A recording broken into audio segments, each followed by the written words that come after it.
breaking news, five-time NBA champion Kobe Bryant died in a helicopter crash. A high-profile aviation accident devastates Los Angeles. I'm just at a loss for words right now. NTSB investigators quickly inspect the wreckage. All the mechanical systems, electronic systems appear to be working fine. The data provides a detailed picture of the entire flight. So they get airborne just after 9, and then they get held up for 12 minutes. November 2, Echo X-ray. Hold outside Burbank airspace. Okay, we'll hold outside Burbank. Certainly this added to the time of the flight. He's bombing along here at about 140 knots. Investigators must consider the unthinkable. Was he trying to make up for the lost time? A lot of people wondered if Kobe, being Kobe, might have put pressure on this pilot. But there's no evidence to support that suspicion. So what happened to this guy?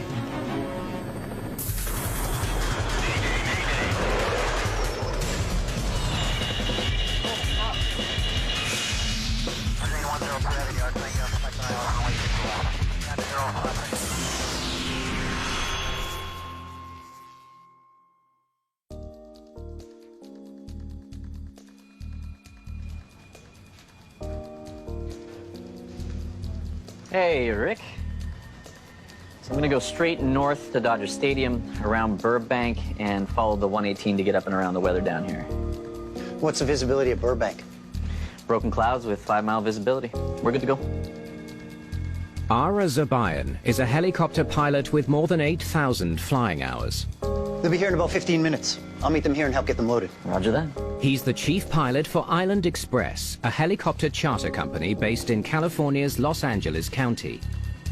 Island Express is a family-owned company that's been in Southern California for a number of decades, and they're known as a company that can provide VIP helicopter service. Amongst their high-profile regular customers, media star Kylie Jenner, LA Clippers superstar Kawhi Leonard, and today's client, LA Lakers great Kobe Bryant. Kobe Bryant was one of the best basketball players of all time. He's an iconic Los Angeles Laker. He was drafted by the team in 1996 when he was 17 years old. He became the heart and soul of the team for 20 years. He won 5 world championships. He went to the All-Star game 18 times and really just became a huge star in his own right, apart from the team, and that he was recognized simply by his first name, Kobe. How's everyone doing today? Ara Zabayan has flown Kobe and his family dozens of times. Well, let's get going. Kobe and the pilot of this helicopter had really become friends because he had piloted him so many times around Southern California that they developed a relationship. Kobe Bryant flies in a luxury Sikorsky S-76B. It's configured to carry 8 passengers. The Sikorsky S-76B is sort of like an air limousine in that it's quite common for VIP travel. I think heads of state use it in different countries, and it's also used as sort of an air ambulance in some situations. It's spacious and reliable. It really considered about as safe as they come. Kobe, his daughter Gianna, and 6 others are headed to a basketball tournament near Camarillo, 80 miles away. Kobe is the team's coach, Gianna the star player. Today's 30-minute flight will take the helicopter north past Burbank and then west towards Camarillo. Zabayan will follow 2 highways for guidance, the 5 northwest and the 101 west to Camarillo. Hey everyone, it's about to get loud back there.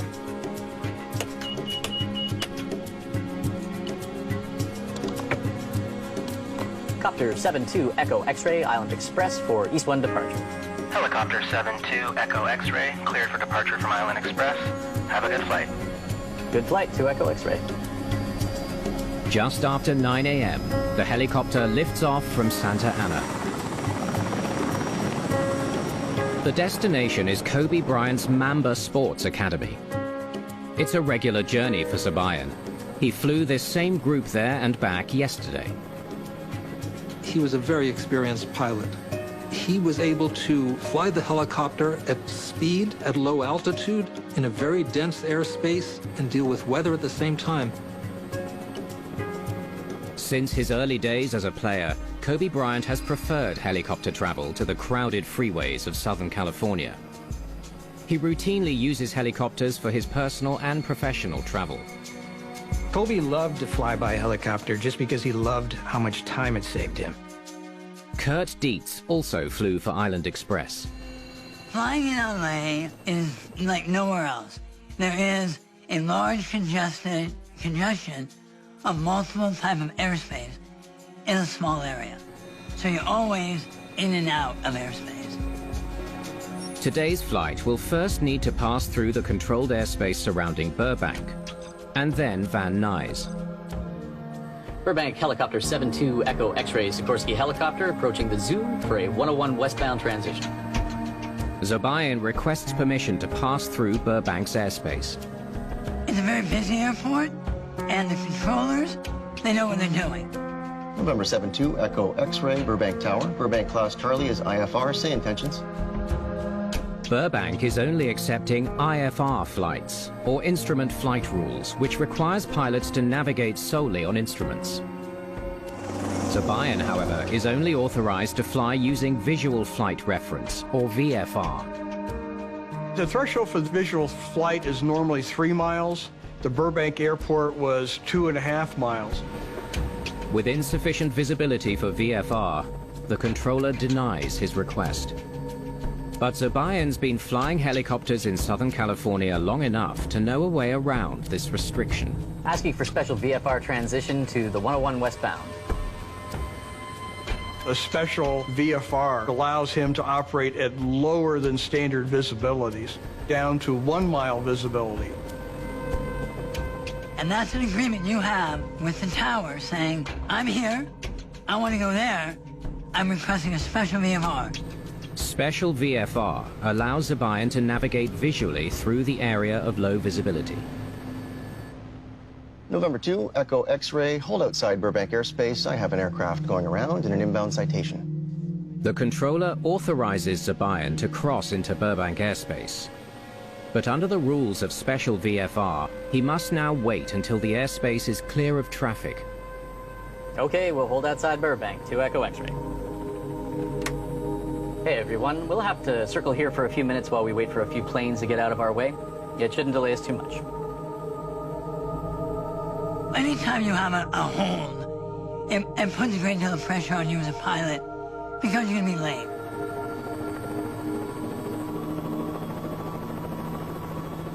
Finally, after holding for 12 minutes, the Burbank airspace clears and Zobayan is allowed to pass through. November 2 Echo X-ray. Cleared through Burbank. Maintain special VFR. Copy that. We'll maintain special VFR. Copter 2 Echo X-ray. From Burbank, the helicopter will follow the I-5 freeway northwest, and then the 118 around the top of Van Nuys airspace, then south to follow the 101 to Camarillo. Landmarks for flying aircraft in LA is really important. Kobe Bryant and the other passengers are anticipated to arrive in Camarillo just a few minutes behind schedule. Van Nuys, Helicopter 2 Echo X-ray with you for the special VFR transition. Helicopter 72 Echo X-ray cleared into Van Nuys along the 118 freeway westbound. The helicopter is cleared to pass through the airspace near Van Nuys. Zobayan now dials in the final controller for this journey, the Southern California Radar Approach Controller, who will handle the flight until it reaches Camarillo. SoCal Helicopter 72 Echo X-ray with you at 570 to Camarillo. Helicopter 72 Echo X-ray SoCal approach. Roger, are you just going to stay down that low all the way to Camarillo? The helicopter is flying 570 feet above the ground. Yes, sir. Low altitude, 2 Echo X-ray. Zobayan needs to stay below the clouds, which are around 1,000 feet above the ground. The way he went was the lowest route available because of the weather. Roger, I'm going to lose radar with you shortly. But at the low altitude in hilly terrain, controllers won't be able to maintain radar contact with the flight. The controllers would not see him on radar, he was so low. Copy that, 2 Echo X-ray.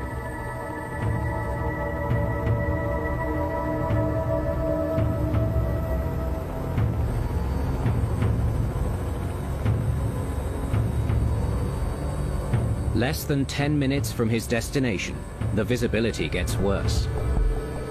In the Los Angeles basin area, it's well known to get this marine layer of colder water, temperatures, warmer air, where you get these low clouds and you get lower visibilities. Zobayan radios in his intention to climb above some low clouds. We're going to go ahead and start our climb to go above the layers.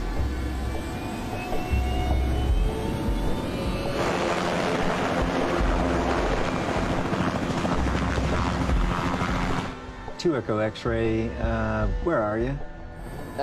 Just west of Van Nuys, 2 Echo X-ray. 2 Echo X-ray, ident. The controller hasn't been tracking the helicopter. He needs Zobayan to flash his transponder signal so he can locate it on his screen. You press a button on your transponder that flashes on their radar screen so they know where you are. Ident.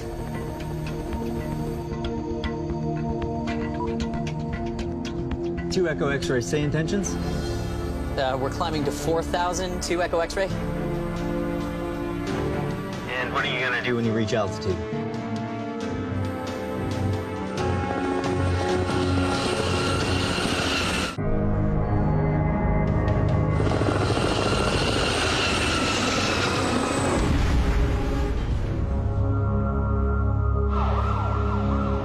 In the hills near Calavasas, witnesses see a helicopter emerge from the clouds and hit the ground.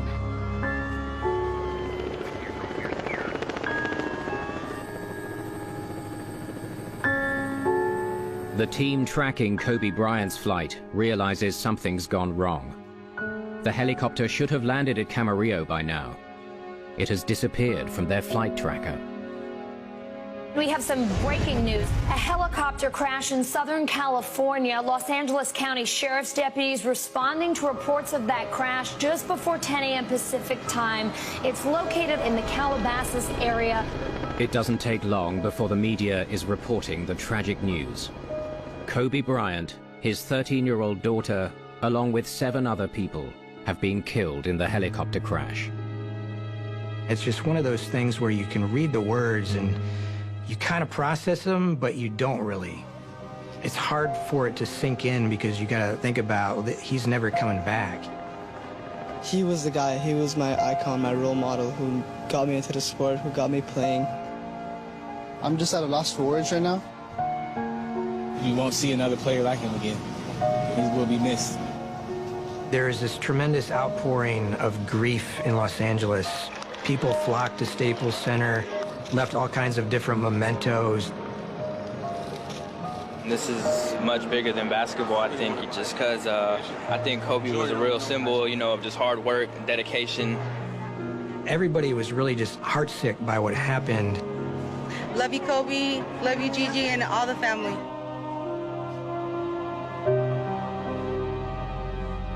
We're here to conduct a safety investigation.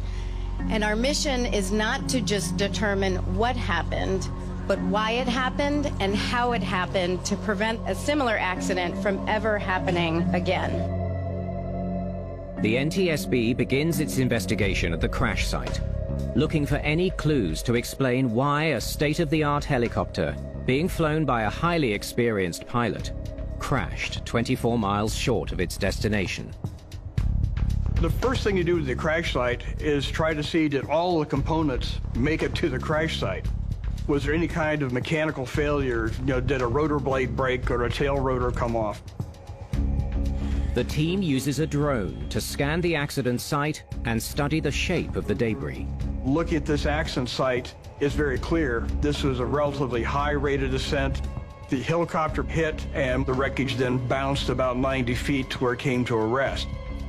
So there was a lot more vertical speed here than you have in horizontal speed. And all the parts of the helicopter made it to the accident site.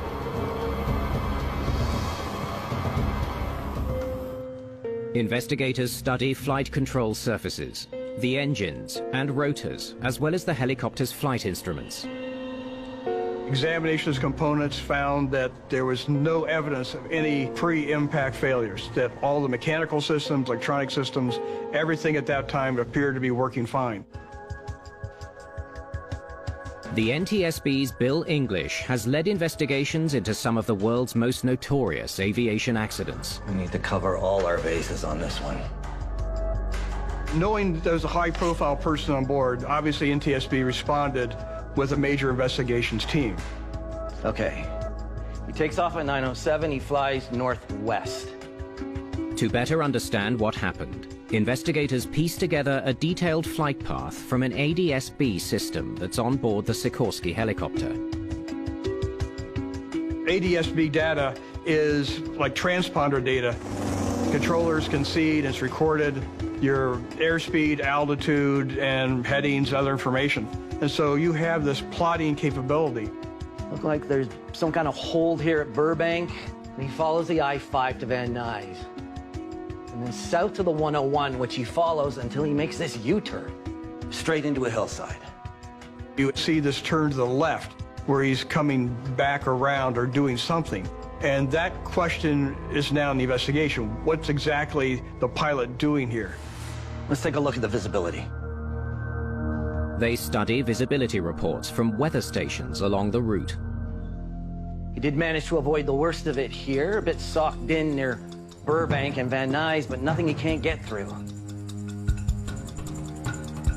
He had 4 miles of visibility. When he got near Burbank Airport, it was 2.5 miles visibility. That's still totally flyable for him. In fact, by his operation specifications, he could go down to 1 mile visibility. Okay, I get it if the visibility was down to 0, but this wasn't that bad. So what happened to this guy?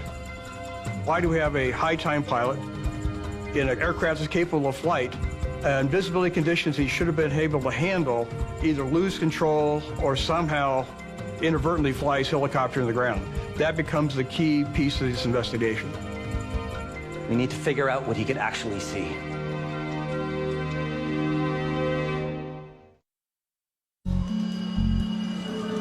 We have a request for the public.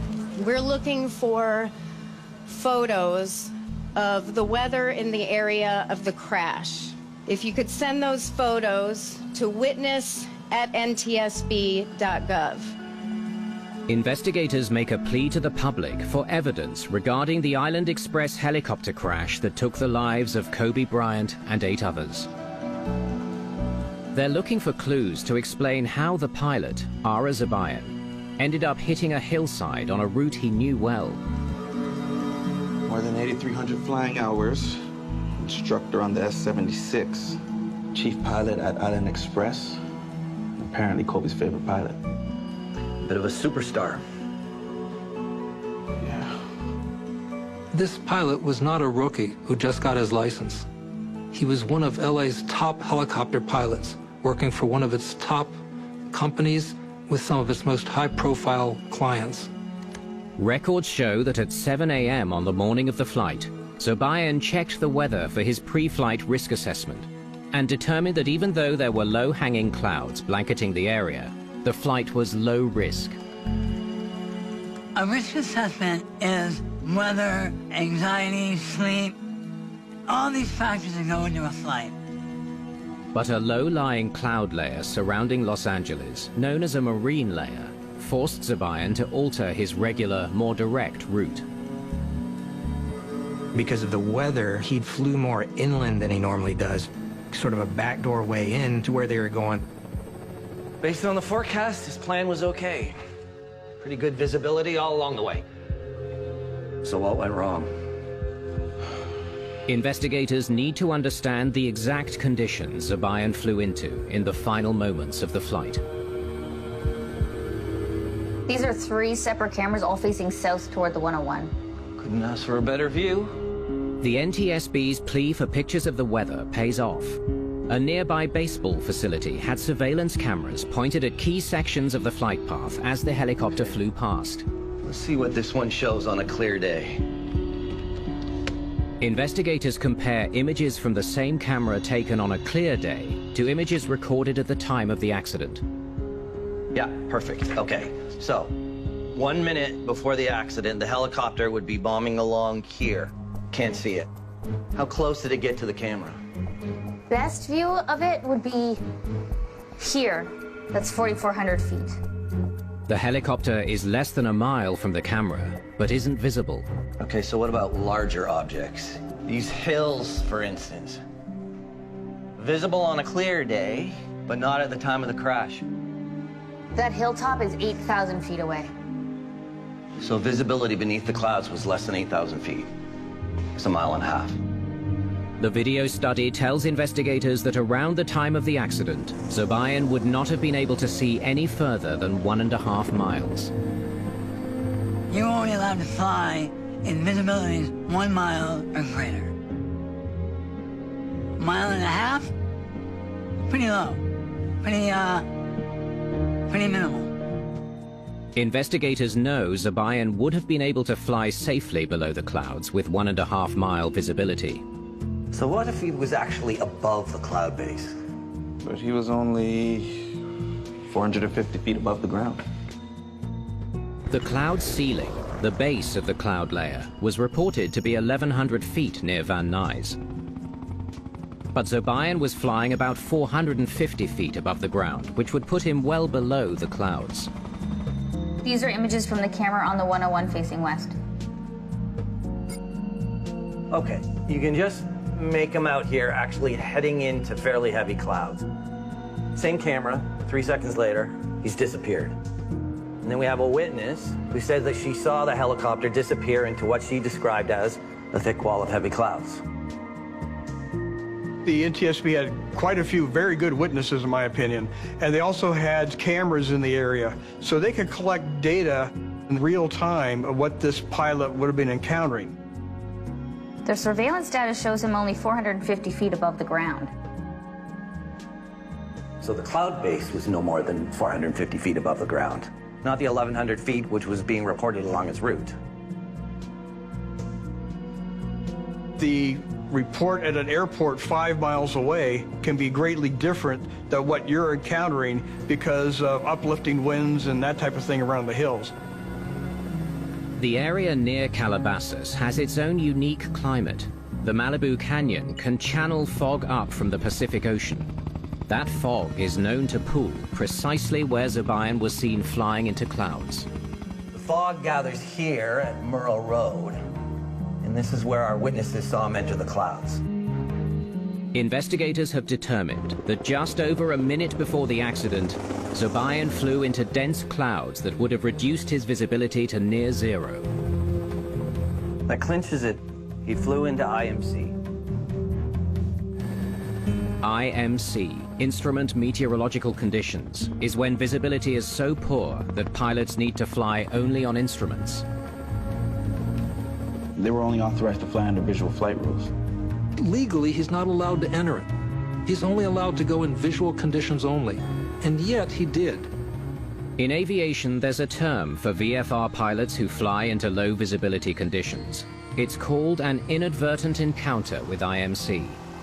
It can happen at night where you fly into a cloud that you didn't see. It can happen that you're choosing to avoid something and you inadvertently go into a cloud. Unfortunately, it's an accident that happens way too often.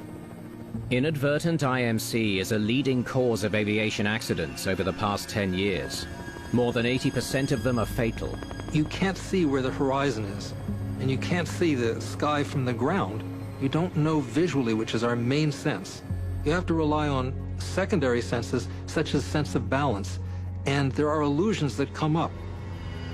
An inadvertent encounter with instrument conditions is so potentially dangerous that pilots are trained to do whatever they can to avoid it. How did he let himself get into this situation? Let's see his speeds and altitudes. The data from the ADS-B gives investigators a detailed picture of the helicopter's altitude and speed as it approached Calabasas. If Zobayan tried to avoid the worsening conditions, the data would show it. He's bombing along here at about 140 knots. Visibility's getting worse and worse, but he's not slowing down. He's not turning around, he just keeps going. Why?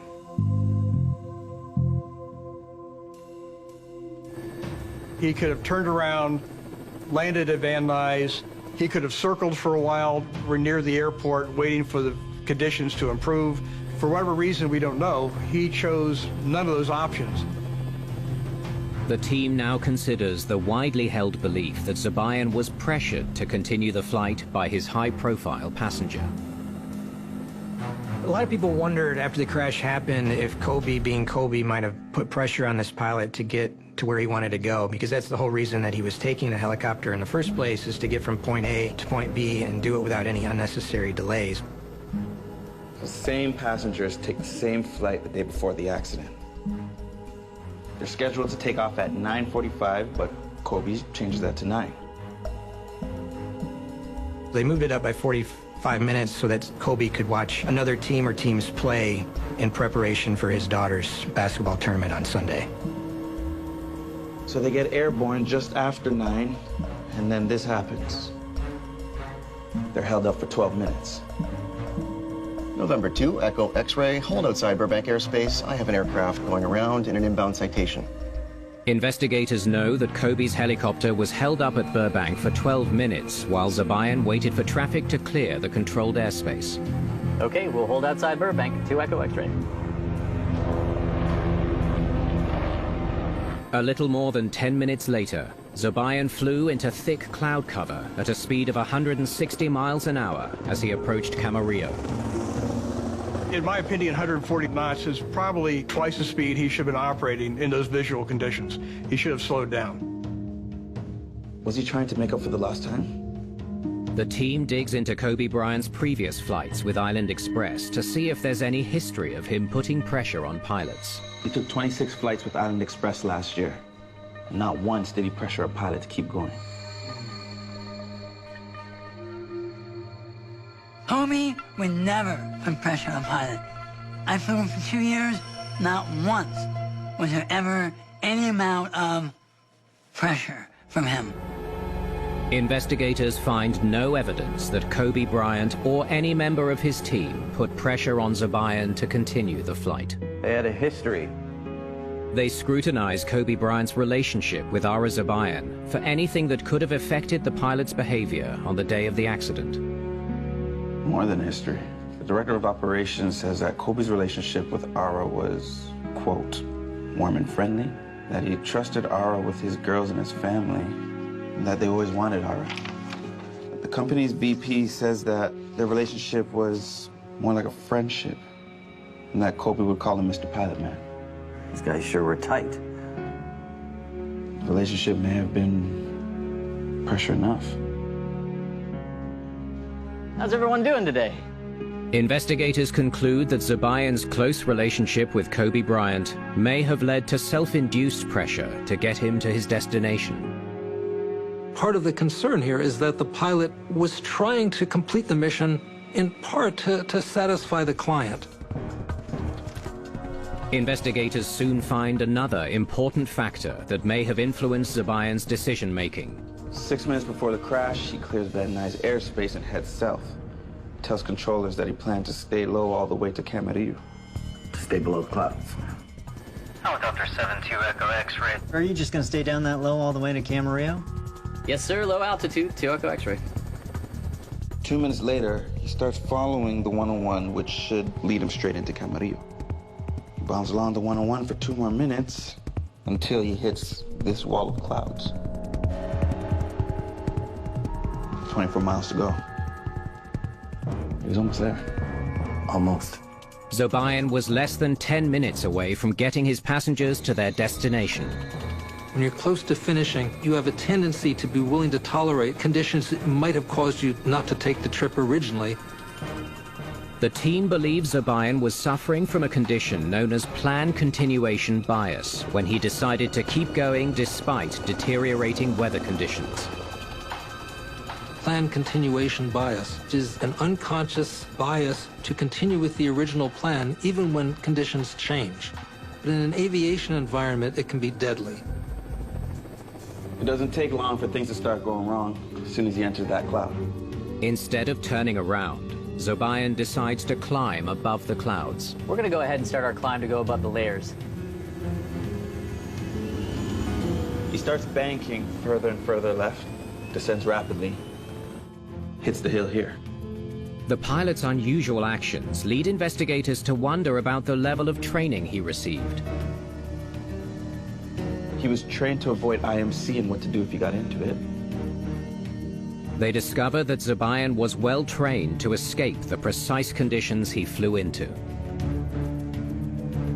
This pilot trained routinely for inadvertent IMC situation. More than that, he was the chief pilot of the company. He set the safety standards for all the pilots, and he trained them on how to deal with instrument conditions. This is what he was taught. A review of Zubayan's training shows that he was taught to reduce his speed, use the autopilot to climb above the clouds, and then declare an emergency. This training was good. But did Zubayan follow his training? Here he's entering an area of low visibility. Still flying well above 100 knots. No evidence of slowing down. Investigators know Zubayan did not reduce speed. They now wonder if he engaged the autopilot. Play. We're gonna go ahead and start our climb to go above the layers. Look at that rate of climb. 1,500 feet a minute. Can't be the autopilot doing that. That exceeds the authority of the autopilot system. Therefore, this climb was being manually controlled. All right. Well, at this point, he's just trying to get above the clouds without the autopilot. The higher Zubayan climbs into the dense cloud, the worse the visibility gets. But he never asks for help. Well, he never reports an emergency and never mentions being an IMC. The one thing you should have been saying, mayday, mayday, mayday, declaring an emergency, invert IMC. He didn't slow down, he didn't use his autopilot, and never declared an emergency. He ignored all his training. There are basic procedures that should be followed, and you have to have a very cautious approach to any sort of instrument conditions. This was not evident in the way the pilot flew that day. By ignoring his training, Zubayan found himself in a rapid climb with no visibility and without the help of the autopilot. Prime conditions for becoming spatially disoriented. Anne-Marie Landman studies the effects of spatial disorientation in pilots. If you take away outside visual reference from a pilot, then he or she will really have to trust the instruments. Because if you don't have outside visual reference, then any sensation that you feel can be very misleading. Did Ara Zubayan suffer the effects of disorientation after flying into dense clouds? 2 Echo X-ray, say intentions. Zubayan's last words show that's precisely what happened. We're climbing to 4,000, 2 Echo X-ray. Did you hear that? It's like he completely lost his bearings. The recording tells investigators that Zubayan believed he was climbing when he was actually descending rapidly towards the ground in a steep left turn. It's what aviators call the graveyard spiral. To ride that aircraft? No. In a mountainous area, you're none. You're absolutely none. The team has pieced together a picture of a pilot who flew into prime conditions for causing disorientation. Zubayan's problem starts just after he flies into the cloud. He decides the best thing to do is to fly above it. But as he climbs, visibility worsens, and his reference to the highway below and the horizon ahead quickly disappear. It's all but impossible for pilots to determine a plane's pitch and roll without a visual reference to their surroundings. Without visual cues, the human body is unable to maintain its spatial bearings. The result is disorientation. As the highway below veers left, Zubayan tries to stay with it. He puts the helicopter into a gradual left turn. He's not looking at the instruments at this point. He was perhaps looking down to search for the highway that he was following before. 2 Echo X-ray ident. Zubayan now faces a distraction that makes the situation significantly worse. Hi, Dent. He is forced to identify himself to the controller.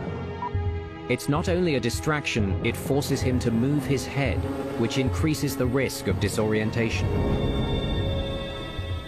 We advise pilots to not move their head around when they're flying without outside visual reference. This is moving the fluid in your inner ears, and this actually makes you a little bit more susceptible to illusions. The highway now veers off to the right, but he's lost sight of it. He's banking further and further to the left without even realizing it. 30 seconds from impact. Disorientation sets in.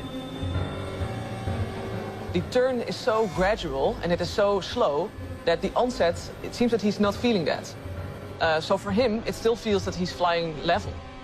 And he gets to 1,600 feet and he starts to descend without even knowing it. It's clear that prior to the accident, the pilot really did not know what the helicopter was doing, because he was asked his intentions and he indicated that he was climbing to 4,000 feet. We're climbing to 4,000 to Echo X-ray. At that point, the helicopter was not climbing. It was descending towards a crash, and the pilot didn't realize it. He's now in a rapid descent and likely looking for clear skies above, not noticing what his instruments are showing. Without having outside visual references and not being focused on your instruments, it's very easy for that to happen, and it does happen far too often. He's so far over, it's like he lost all his lift. He's plummeting to the ground. Graveyard spiral. Classic. About a minute after entering the clouds, he hits the ground like this, almost on his side, at more than 160 knots. There's no sign he ever figured out what was really happening. Kobe Bryant and 8 others died as a result of an all-too-common scenario. A helicopter pilot flying IMC and becoming disoriented. We need something to help pilots understand that just because you feel like your body is being pushed down in the seat doesn't mean you're climbing. That device exists, and it's helping train pilots in the Netherlands. The one-of-a-kind simulator lets researchers reproduce the feeling of spatial disorientation without pilots having to leave the ground. All right, Roger. Okay, Martin, so how are you feeling now? Feeling pitched up. You're feeling pitched up? Yeah. Investigators hoping to prevent the kind of accident that caused Ara Zabayan to get so badly disoriented are looking closely at the work being done in labs like this one at the Netherlands Organization for Applied Scientific Research, or TNO. We investigate the effects of spatial disorientation on pilot performance. Zabayan believed he was climbing when he was actually descending and was unaware that he was in a steep left turn.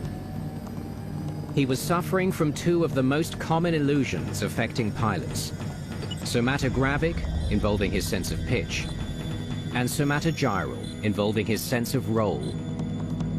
Spatial disorientation is a factor in about 30% of fatal helicopter crashes. This rotating chair helps pilots experience the effect of the leans, the inability to recognize that you are in a steep turn. When a pilot starts to turn, the fluid in the inner ear responds, and it's telling he or she is in a turn. But after a while, the fluid sort of settles, so it actually feels as if they're flying level again. This pilot is using his thumbs to show the direction he believes he's turning. For the first few seconds, he's right. But as the fluid in his ear settles, he no longer senses the turn. This is the identical illusion that Ara Zabayan experienced. It's why he never realized that he had entered a gradual left turn once he lost sight of the highway below, even though his instruments would have been telling him precisely that. We train them here to really trust their instruments and to really be focused on their instruments, especially in situations of low visibility. But the heart of TNO's facility is this simulator called Desdemona. Okay, so here's what's going to happen. You just have to wait for our mark, and then you just have to level the aircraft. But you have to do that without the instruments, so only based on your gut feeling. It's a disorientation demonstrator, which safely simulates the effects of pitch and roll illusions on pilots. It's the only one in the world. Okay, Martin, so first you're just going to fly a little bit to get acquainted with the controls, all right? Right, so, Roger. yeah, so you have the instruments available. Yep. Okay, let's start the simulation. Unlike simulators that are attached to the ground, Desdemona can simulate unlimited degrees of pitch, yaw, and roll, as well as the forces of acceleration. It's really important to have a simulator that can really create a constant force, or constant force that feels like acceleration. Continue to climb. Continuing climb. Pilot Martin Kemner is about to experience the same sensation that Zobayan felt moments before the crash. The instruments in the simulator are turned off, so he must rely only on feel. Martin, how are you feeling now? I'm feeling straight and level. Let's ramp up the acceleration and see how that feels.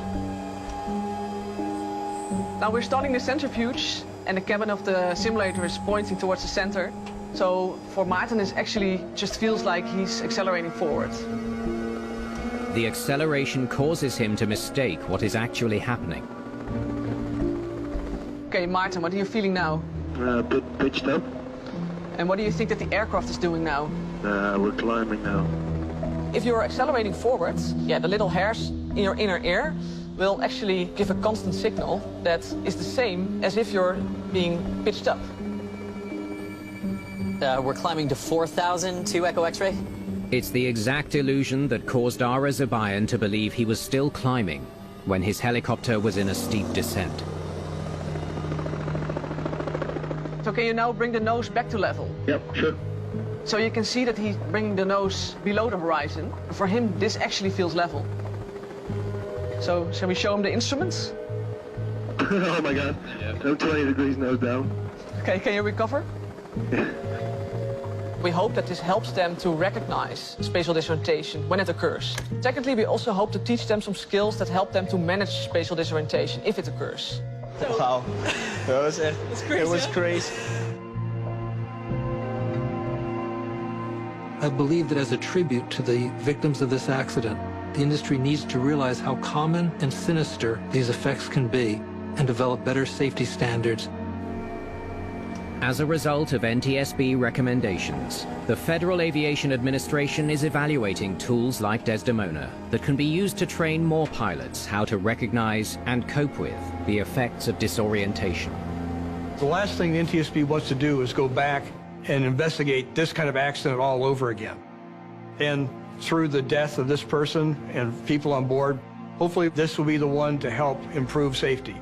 Time will tell.